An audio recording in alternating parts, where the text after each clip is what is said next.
bless you all.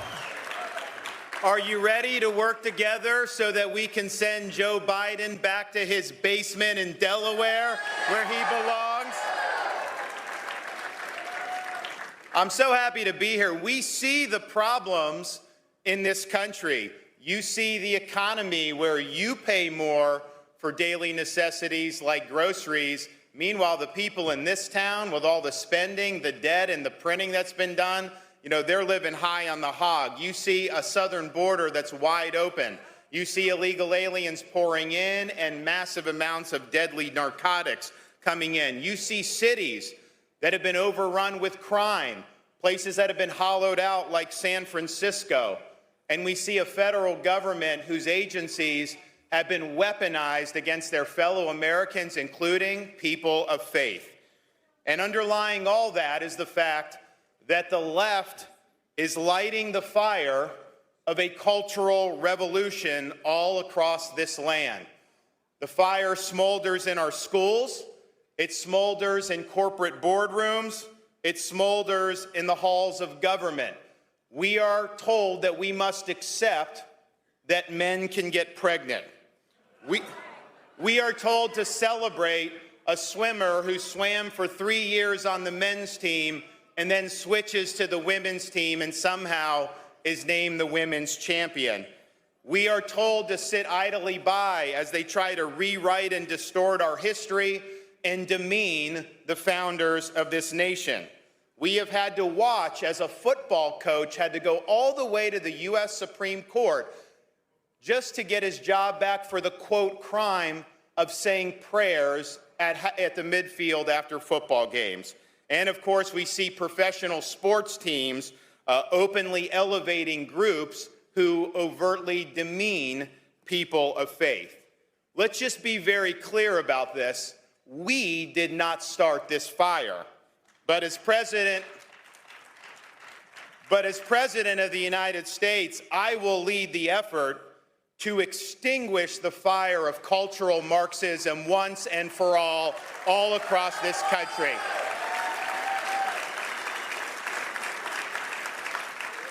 We will restore sanity to this nation. We will return normalcy to our communities, and we will reinstate integrity across institutions. This is a time for clarity. This is a time to stand for truth. This is a time to proudly put on the full armor of God.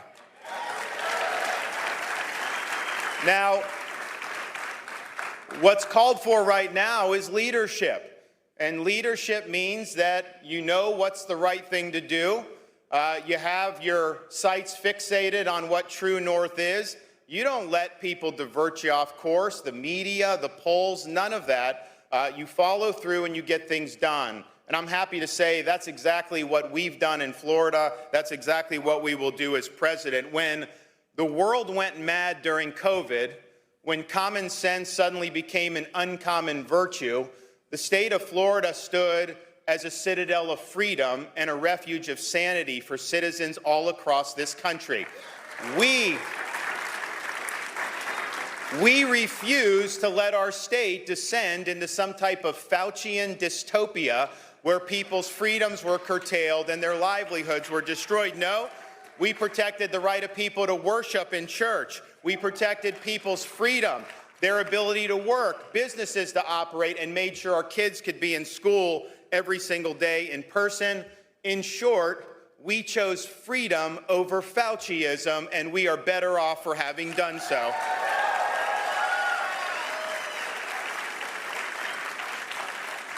We also lead in standing up for the protection of our children.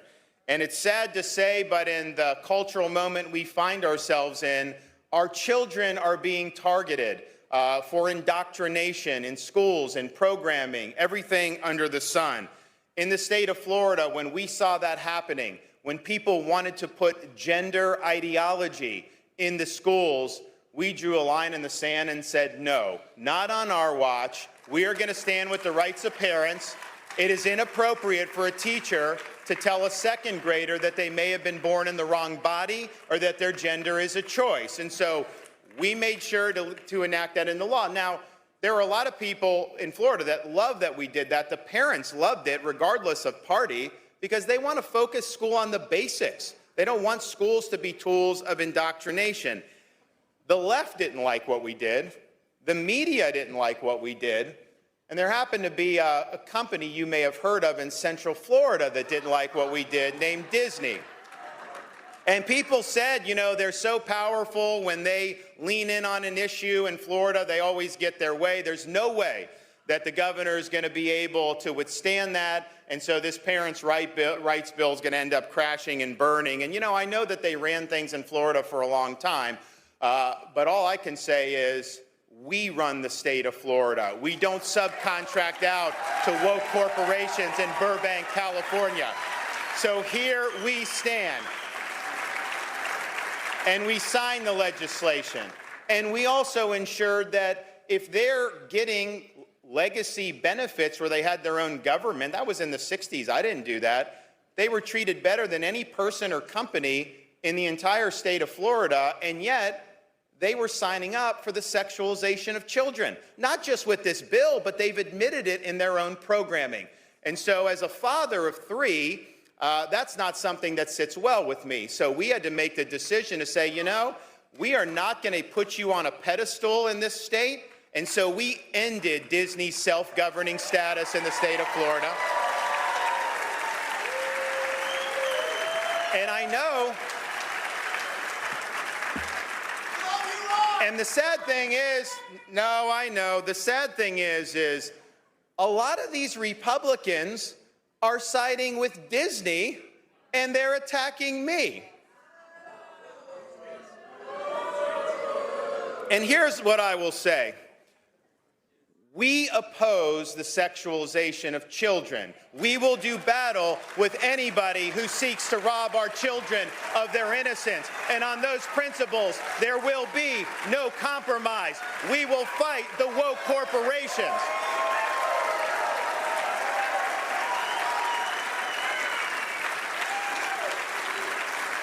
And what it all comes down to at the end of the day is we believe that parents have the right to direct the education and upbringing of their children. And we've enacted legislation to that effect. We've even empowered parents with the ability to know what curriculum is being used in their kids' school and to blow the whistle when things are inappropriate. And here's what they found. Unfortunately, and I think Florida is probably way better than a lot of other states, but even in Florida, you know, they have found pornography in the schools. So the media will say if you get the pornography out, that's somehow a book ban, which is a total hoax. People can buy, adults can buy books, but you have to choose what's appropriate to be in a school, what's appropriate for a classroom. You're making a decision, somebody's trying to make a decision to use tax dollars to put pornographic materials, and that's wrong. We did an event to highlight this. We called it Exposing the Book Ban Hoax, but before I talked, before the parents came up, we just played on the video screen exactly what the parents had objected to. The news stations covering our press conference had to cut their feed because they said it was too graphic to air. Well, if it's too graphic for the 6 o'clock news, how is it okay for a 10-year-old school child?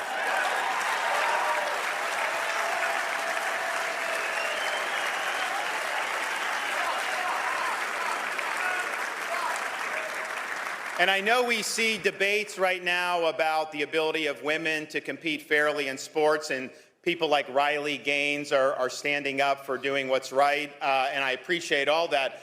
But in Florida, we took care of this years ago. We signed legislation that says every girl, every women athlete in the state of Florida has the right to compete with fairness and with integrity in their sports. And as the father of two daughters, I want my daughters to be able to participate with fairness and integrity. And yes, when you have someone swim on the men's team for 3 years and switch to the women's team and somehow win the championship, that took a championship away from a woman swimmer. That is taking opportunities away from girls. No question about that. But even more than that, when the NCAA crowns that swimmer the women's champion, they're not only taking away opportunities for other women athletes, they are asking us to be complicit in a fraud, and that I refuse to do. We have also taken action to prohibit puberty blockers and gender surgeries in the state of Florida for minors. It is mutilation. It is wrong, and it has no place in a free society. We're proud that we've been able to and will continue to stand for religious liberty. And yes, we had to do that during COVID when you had local governments trying to crack down on people that wanted to attend church. We filed an executive order saying churches are essential activity and have a right to operate.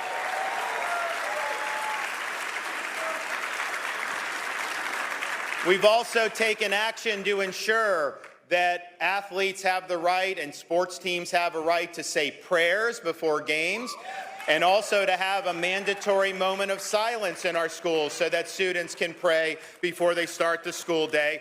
My government in Florida has enlisted the faith community into everything we do. When we work to help less fortunate people, and my wife has a great program called Hope Florida, we know that just giving somebody a check from a bureaucracy is not going to ultimately change the trajectory of their lives. So what have we done?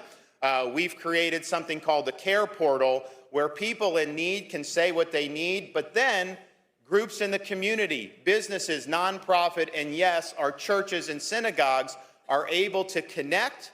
They can help the people, and guess what?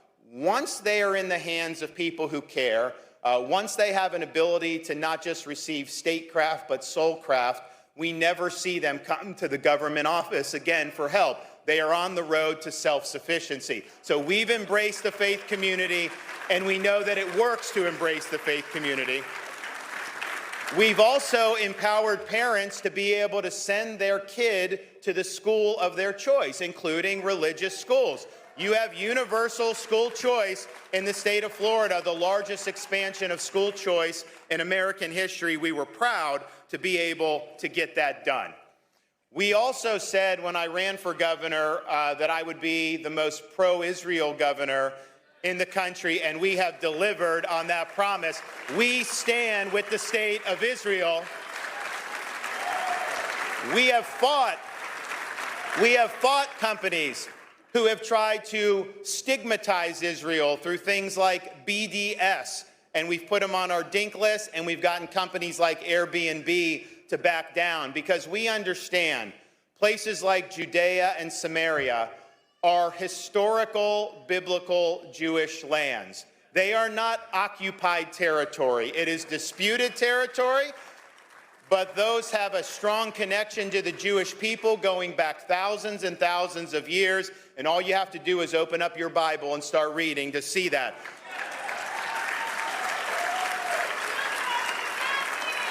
So as president, we will ensure that we have an ironclad Israel-U.S. relationship. They are our ally, and we need to act like it. We also understand the importance of leading on the courts.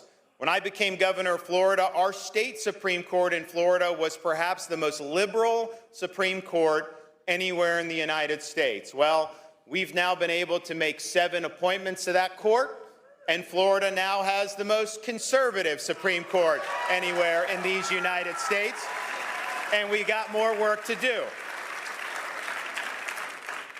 As president, I will nominate and appoint justices to the Supreme Court in the mold of Justices Clarence Thomas and Justice Samuel Alito.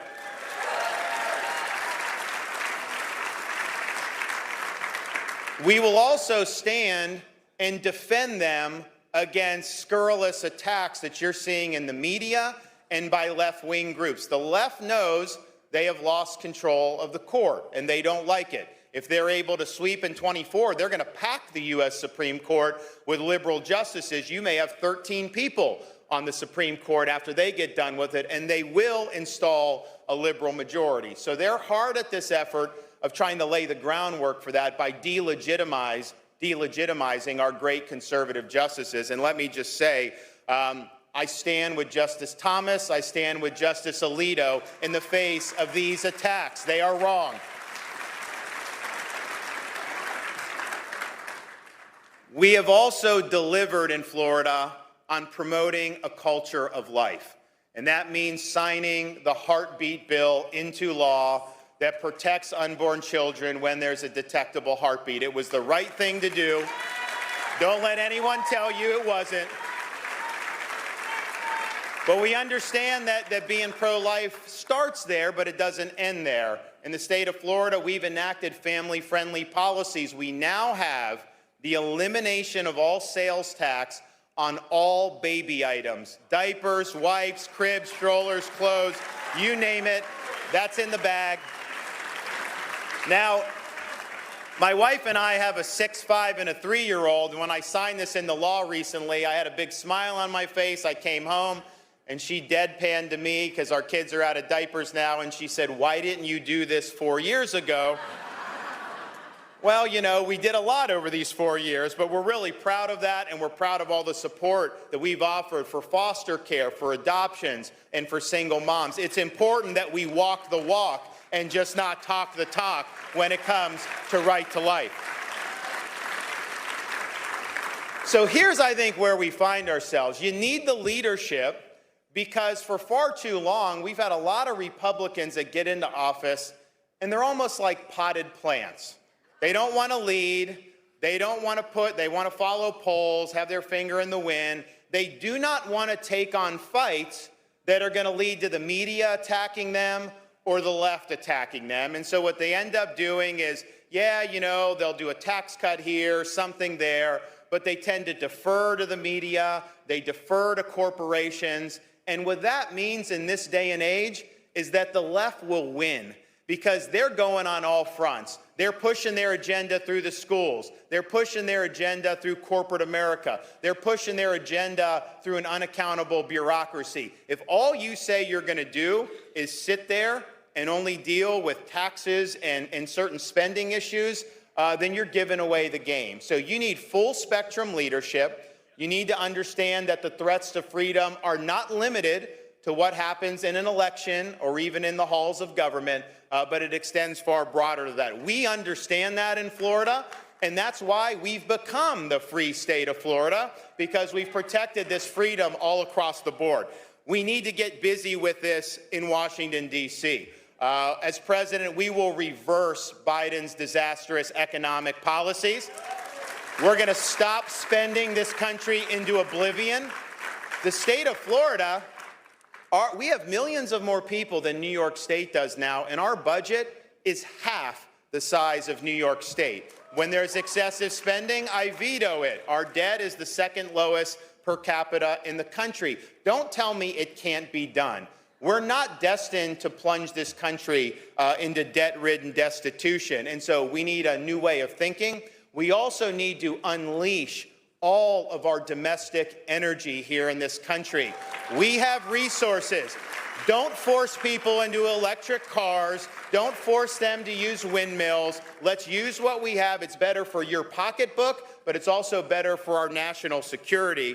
And I will finally be the president to bring the issue of our open southern border to a conclusion.